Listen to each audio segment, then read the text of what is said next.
Hi, I'm Rob and this is Gems of War. It's Guild Wars War 2 Red Day and we're up against the Death Dealers. Hopefully it'll be me doing the death dealing today, but let's see. Alright, what are we up against here? Up against Phylactery, strange one. Restoring life to full and gaining an extra turn. Sacrificial Priest, sacrifices an ally. Okay, this is a unusual team. Tauros Ra. This is not a team typically associated with a typical Guild Wars battle, but that's not the team I'll be using for this. I've got a few teams I like to use on Red Day. This is a good one against Goblin-based teams. Basically, you have two chances of getting a transform at the beginning of the game, which if you do that, and it should give you a 4-match, you start freezing the opponent, but we don't need to go into that. I'll explain the teams in more detail if I should use them.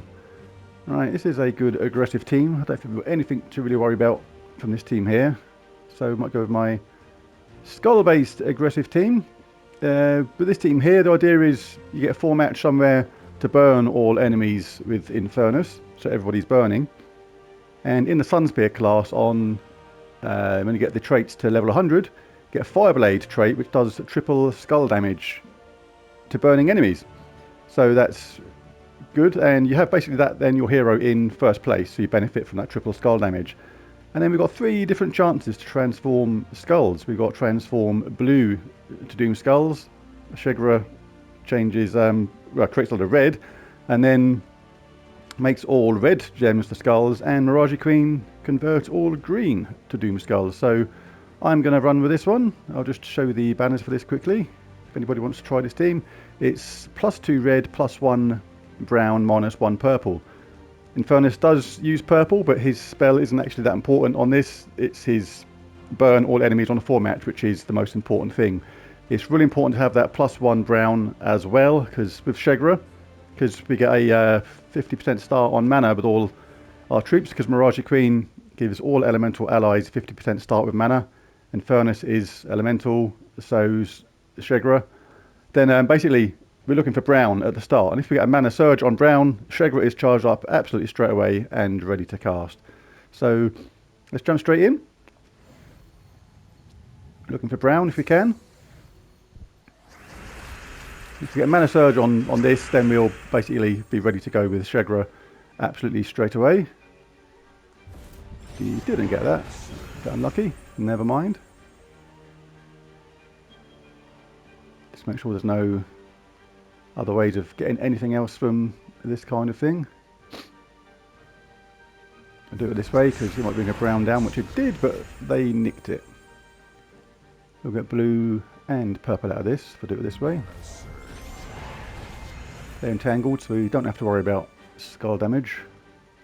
Alright, this means Shegra will be ready to go. We have got a Firestorm at the moment as part of the class. Hopefully we'll get a few more red drizzle down, but if they cast their Leprechaun, that may spoil that. Oh, that's not too bad. They're still entangled. They do have Sacrificial Priest, but I'm not actually worried about that. I'm going to take this one, even though we don't need it, because we've got a guaranteed extra turn, and because we've still got the storm going, then we should hopefully bring some more red into play, which we have done. And now we've got everybody burning. Now this is going to do triple skull damage when Shegra casts, so this can happen really, really quickly now if we get a little bit lucky with the skull drops. Yeah, and that was nice and straightforward. Long may that continue.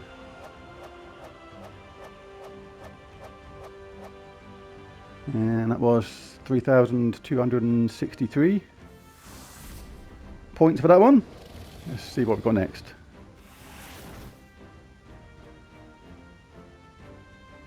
An elven person with little pointy ears. Right, good old Graveseer, Life and Death, Arachnian Reaver, King Avalon. This is the more typical team we expect to see on Guild Wars. Graveseer transforms green to purple. The idea of that being it charges Life and Death and Weaver. Life and Death steals life from the last 2 enemies, then death marks them and blesses itself. So that's pretty good. It's normally going to be stealthy as well, which it is, and that Rising Shadows is something to be really wary of. It says a 7% chance to assassinate the last enemy when another enemy dies, But sometimes it feels like 50 or 60% chance. It's surprising how often that actually comes into play. So we'll try to avoid that. So hang on, let's just check. So web, when I summon a troop, Naga, so we are entangled at the start. They're going to create a leaf storm. Right. Okay. Interactive Weaver is a superb troop. Webs all enemies, deals a high amount of true damage to the last two enemies, and if an enemy dies, explode 15 gems. And superb set of traits as well. Cannot be targeted by spells. Impervious, so immune to all status effects. This is where the Mirage Queen can come into play, because if you curse somebody that's impervious, then they are basically liable to status effects as normal. Then Creeping Doom, 75% chance to summon a web spinner when an enemy dies. So a very, very good troop, and King Avalon is there to give their Elven people a 50% mana start and has a summon as well. So basically, we need something quick on this, then this one will not do. We need something that's going to stop them in their tracks or get things done in a hurry. That can work really well, this one. The idea behind this one is basically to not give them a chance. Basically, if we get red or green from the start, we can charge up this, and that'll explode a load of gems and hopefully charge up Centurion. Or we can cast Firebomb, because we're looking for brown basically. And if Centurion gets charged up and there's some skulls on the screen, he fills up Zul'Goth really, really quickly. And when Zul casts, you kill someone absolutely straight away, create 12 more skulls. Quite often you can cast Centurion again straight away, and then with all them skulls there, you're creating tons of mana via those wild cards, and yeah, it can be over really quickly. And if there's nothing, any good matches at the beginning, you can cast a Firebomb, start a battle with full mana, get some decent mana for the team if you're lucky, but because we've got this weapon here that explodes a lot of purple gems, it has a summon as well, which then replaces where Firebomb was. But I'm just going to do a little bit of thought into this, because this is a dangerous team. It's not any dangerous looping potential really. It's either that one or that one.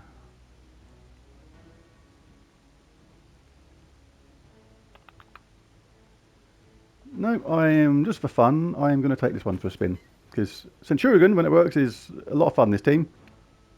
So, I'll just show the banners on this quickly first. I've just gone for +2 red, because we use all the colours, and there's nothing we really want to have a minus on. So, in the class side of things, I've gone for Titan.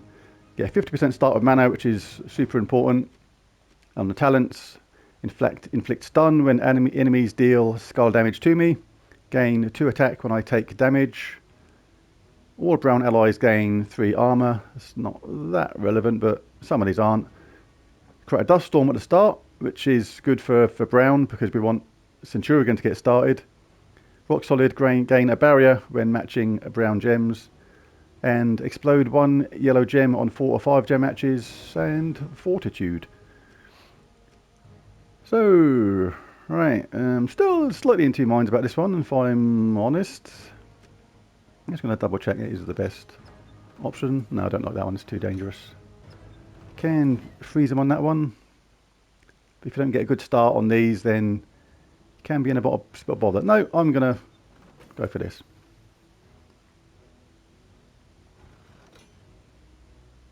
Or shall I? Yeah. Right, let's go for it. In about 12 different minds there. Slight risk having no cleanse, but yeah, it's the chance you take sometimes. It is easy to put a cleanse into a red team like this. Just choose Voice of Orpheus or Divinia. Now they're going to transform green to purple. Sometimes you can allow them to do this sort of thing, knowing it's basically going to set you up. So I do get some benefit from that. And the reds that I've got there aren't particularly great. There's not a lot of brown there, which is what I particularly want. So yeah, we're not having the greatest of starts in the world.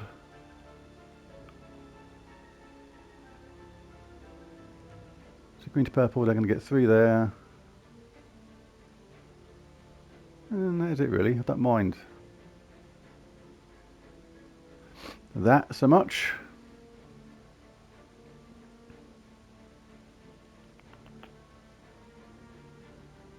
It's not very good for my colours. I am going to wing it and cast Firebomb, see if we can get some luck, and we did not get any luck whatsoever.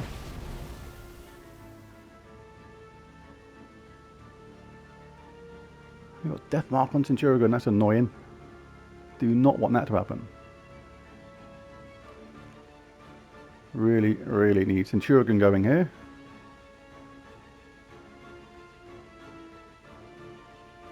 Or it could be faster to get the green. And then explode all those purple. But they're going to transform green to purple. This is not the best thing in the world ever.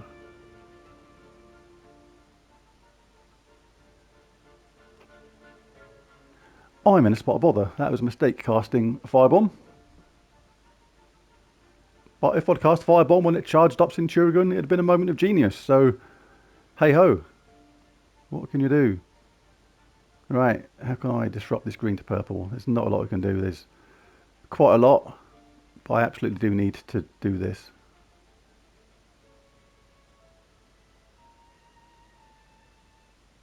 I'm going to take it that way. Right, now let's mess up all this purple and hope we get the result. That could have been worse. There's only 1 green there, so that was particularly handy. We gave ourselves a Swordmaster. Right, let's just... I think I'll guarantee getting Zool charged up now, because I think I need to take out somebody. Yeah. Alright, that's handy. Providing Centurion doesn't die, which he didn't, so we can now cast Zool. Not much choice of who to take out. We'll take out Avalon, because I don't like his summon. And nobody's frozen, so we can safely take some purple. And the skull's everywhere. Now this should charge up Zool, sweep it easily, which it did. Yeah, it's only that. Oh, that was unlucky. We didn't get any more skull matches on that.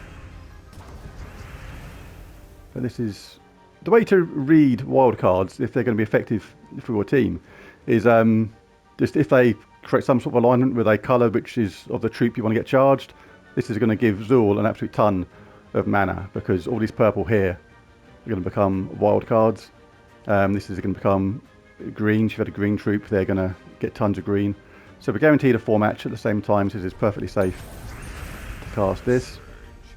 And now we've got to choose between Life and Death and Arachnian Weaver, who's going to bite the dust. What damage do they do? 71. So they will kill Zool, so that can't be allowed to happen.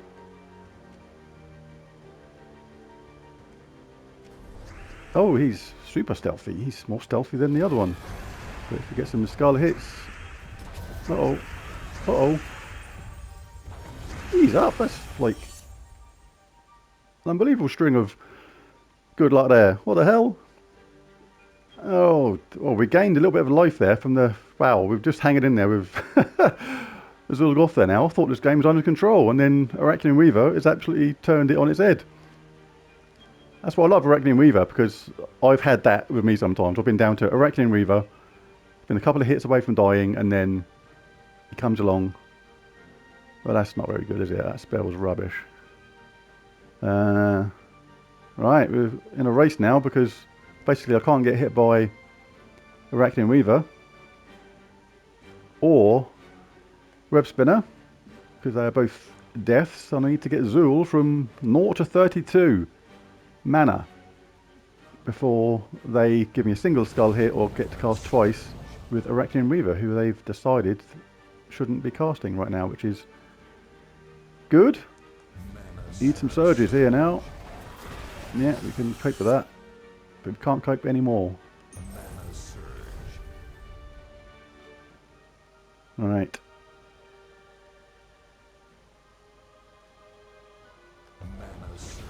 Well, at least that's something. We need a couple of skulls. This is so dangerous.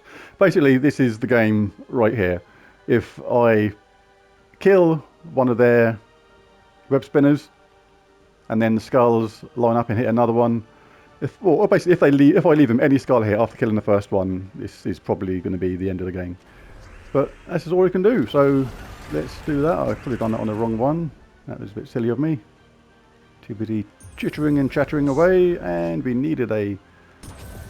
Ooh. Oh, no. Damn. It's going to be down to Swordmaster to try and take out Web Spinner. Zool is about to die. Just trying to look if there's any sort of way of getting any format or chance of a extra drop somewhere. But I'm pretty sure there isn't.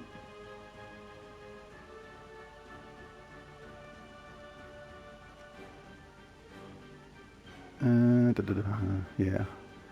We're going to lose somebody. Zool's about to bite it. Oh, they got Web Spinner back. Not good.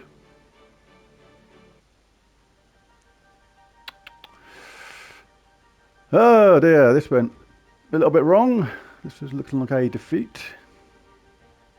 Least I can do is stop them collecting their mana.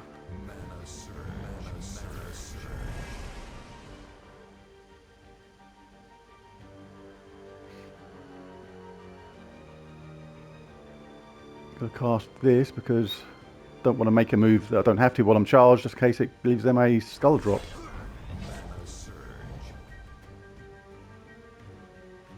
Alright, there's no benefit really to taking that. But if I... The trouble is with taking that first, you don't actually need it. It's going to bring all these down. If it brings another skull where this red one is, but one above it, if that makes any sense, I could put myself in trouble. And because I've still only got one skull hit I can take, if I take this one, it should be safer.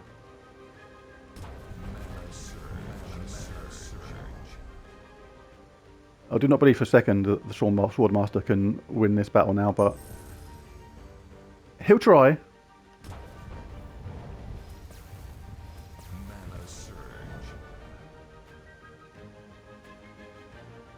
Oh no, Arachne was about to kill us. I have no idea why I've been taking my time. We're dead. Everybody's dead, Dave. Oh well. That looked like it was totally under control for a while, and then Arachne Weaver just got an amazing string of vaguely fortunate skull hits or something. Couldn't have to look back on it. But and every single time it was able to get a web spinner, it did. That is why Arachne Weaver is so good. Alright, up against the good old Goblin team now, so I'll switch to this team. This team works good because we're in Elementalist class, and as most people know, you're going to get that stun, freeze, burn and entangle a random enemy when matching 4 or more gems, which is really handy against Goblins. But the idea of this team is we've got Scurvy Sea Dog, who starts battles with full dagger, full mana, and transforms all green to blue, and the Drowned Sailor, who starts with full mana and transforms all yellow to blue.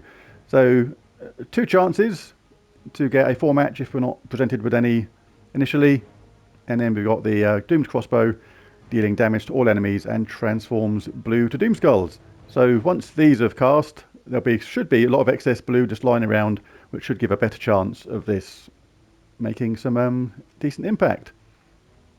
So let's look at the banners. +2 blue, +1 red, -1 green for this one. And the Elementalist class, 1/4 Snap Freeze, Insulated, Thunder Fist, Watery Binding, Rock Solid, Lightning Strike, and Fortitude. Alright, let's see if I can have a bit more luck than that last game. That was horrible. Felt like I was totally in control of that match, and then Arachne Weaver just came along and said, "Not today, matey." grab these 4 matches when you're in the Elementalist class, because you always get those traits come in, which are really handy. And I've got green to blue, which I'll do first. That charges up Zool. I still like to get these sometimes to make sure, because at the moment that's only cast that elemental thing on the same opponent. I want at least a couple of these goblins frozen. So we'll cast Zool now. We can take out String Fiddler. Now we'll use some normal skull hits because get more points that way, rather than instant killing everybody with Zool. This game's already under control now, so can relax a little bit already. This was a lot easier than the last game. Yellow to blue. It's a no-go. So we'll pick up some mana. Still no yellow to blue.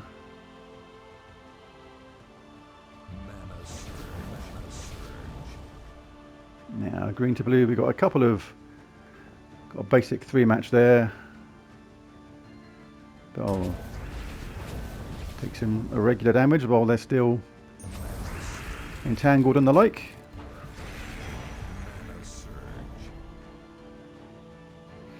Now this is one thing I do have to find out still about the game. Like you lose a certain amount of points when you kill an opponent by a direct death, by Zul'Goth, something like that. But how many points is it? If it's only something like 10, then that's not too bad. You can just do that. But if it's a lot, say it's 50 points, something like that, it probably isn't 50 points, then you're definitely better off just taking things like this and then waiting to get a couple of skull hits to kill them ordinarily. But do need to find out how many points it is what you lose for killing somebody by a lethal damage cast. Alright, have we got any green to blue? We've got yellow. We'll do that.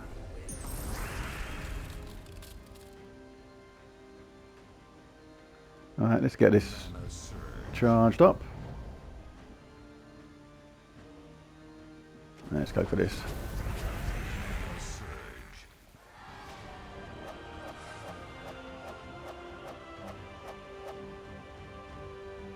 £1,383 points.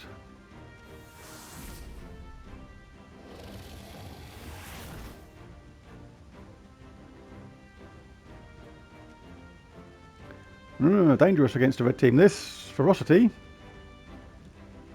deals, in this case, 53 damage to an enemy and a random enemy boosted by his life, attack and armor. And if the enemy uses red, which we do, they're going to deal double damage. That is going to hurt a lot. And deal double skull damage versus red enemies. Reduce damage from skulls by 50% and give 4 to all skills on all Tauros allies when matching 4 or more gems. It's a really, really handy set of traits as well. And they've got the Doomed Opus, which deals 59 scatter damage plus 4 per tempering level. Then creates a mix of 6 red gems and skulls for every red enemy. So they're going to create the maximum amount of them because it's red day. They know we're going to start with all red allies and give 3 magic to all allies if the enemy has a doom, which we don't. So that's not too bad. They're in Monk. So they're going to freeze us at the start. They're going to have a cleanse on a 4 match. That is the only really one to really worry about, being frozen at the start. And you've got Ketras the Bull, dealing splash damage to an enemy, boosted by his attack, life and armor. That can be seriously devastating as well. And Axe Blubber is going to convert blue to red at the start and start with full mana, so we have to be very wary of this. I am going to suggest this might be the way to go with this, but no, they don't have a cleanse, do they? Hang on. Right, hang on. Hold the horses. Let's think about this properly. Basically, if we tangle them at the start, excuse me, then that ferocity is not as much of an issue from the skulls. Its spell is still bad, but you certainly don't have to think about it as much as we would have done ordinarily.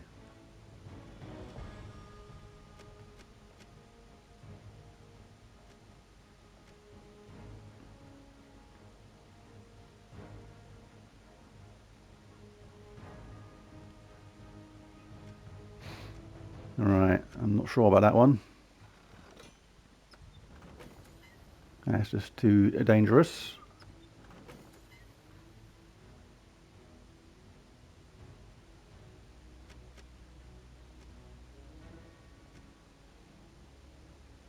Nah, I want something that's going to entangle them at the start. Let's have a little think about this.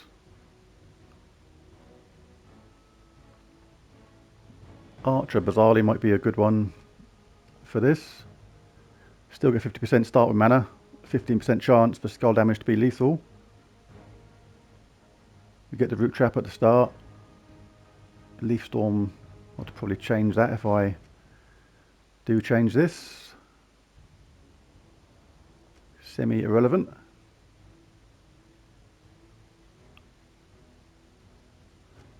Have to bear with me on this one. I'm in two minds what to do here. Grab a cup of tea or skip forward a few minutes because I ain't rushing it. I'm just not. No, that's my super desperate team. That's that team can win games without the other side getting a single turn.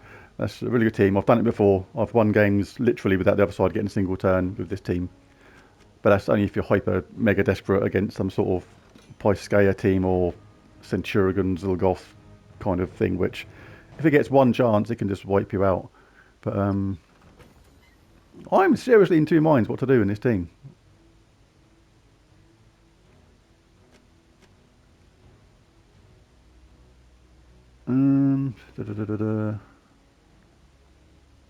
What should we go for?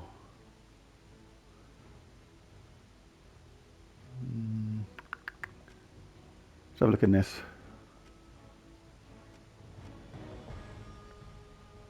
Alright, that's handy. That's not. That's definitely handy. Purple's not too bad. Stealthy's good. That's good. Doesn't help us in red though. Don't have these 200 yet on the Slayer. Let's check out Sun Spear. Firestorm's good, but it helps them just as much as it helps us. And that is the trouble. Snap Freeze, that's good, that's good. Root Trap. Right, I'm just going to have to go with my strengths. I'm going to go with this. This is the one. Fight fire with fire. Sometimes you're going to get burnt.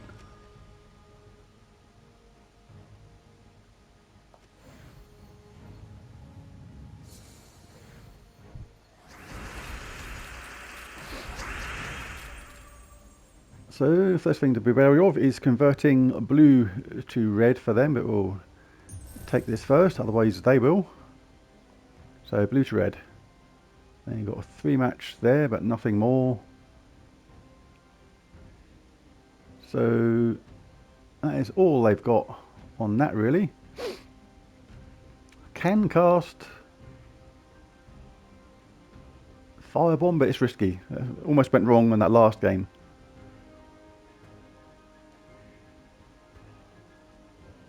And if I do this way, I may get a red drop this way because we've got a Firestorm. And I may take that away. Didn't quite work.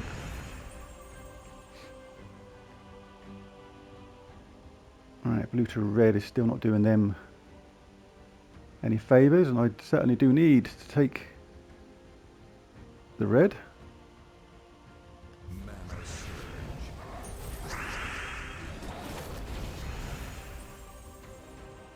Right, I haven't got the Firebomb gotten rid of yet, so I'll cast this and see if we get some luck. We didn't. In fact, it worked out really good for them then.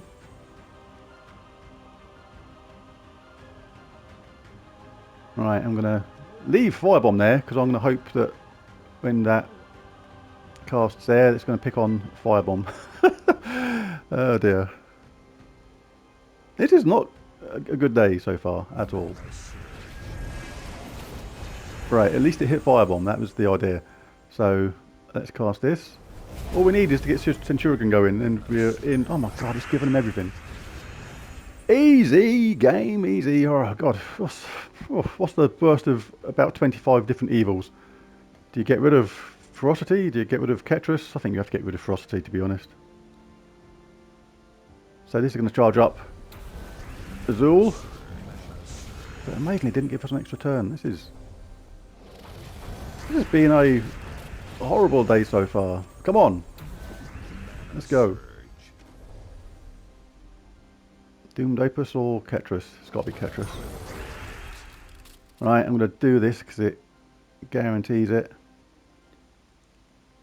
And then Axe Blubber is not an issue. He said it guarantees it and then it went wrong. Got loads of blue there on a wild card, so dodge this.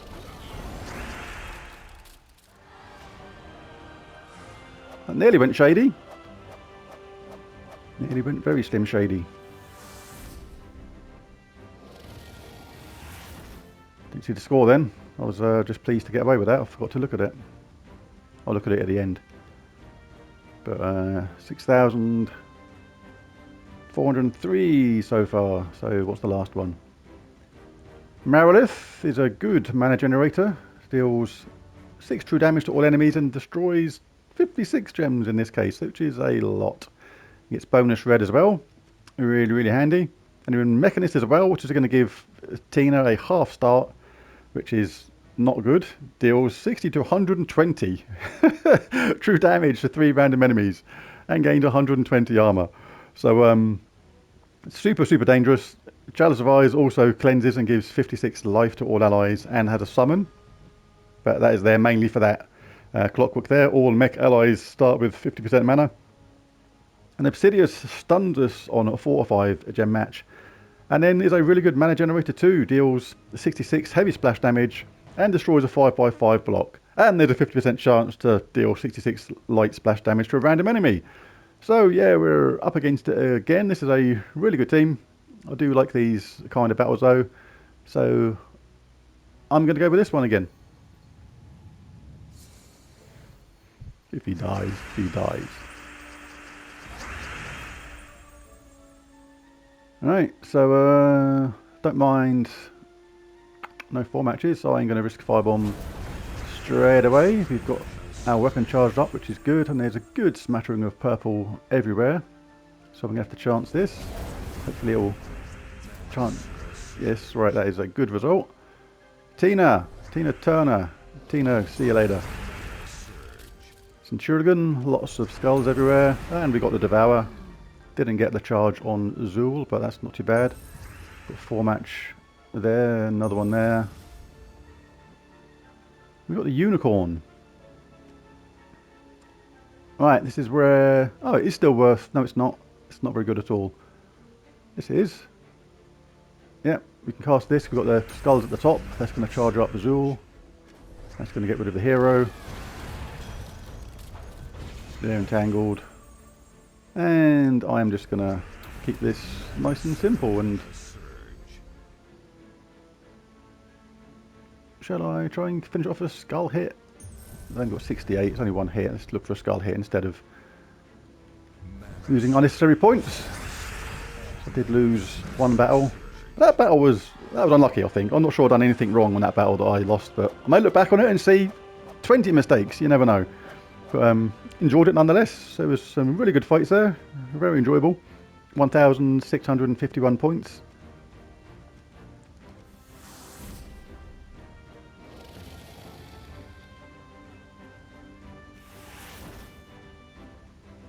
So all in all, 8,054. So yeah, nah, it is what it is.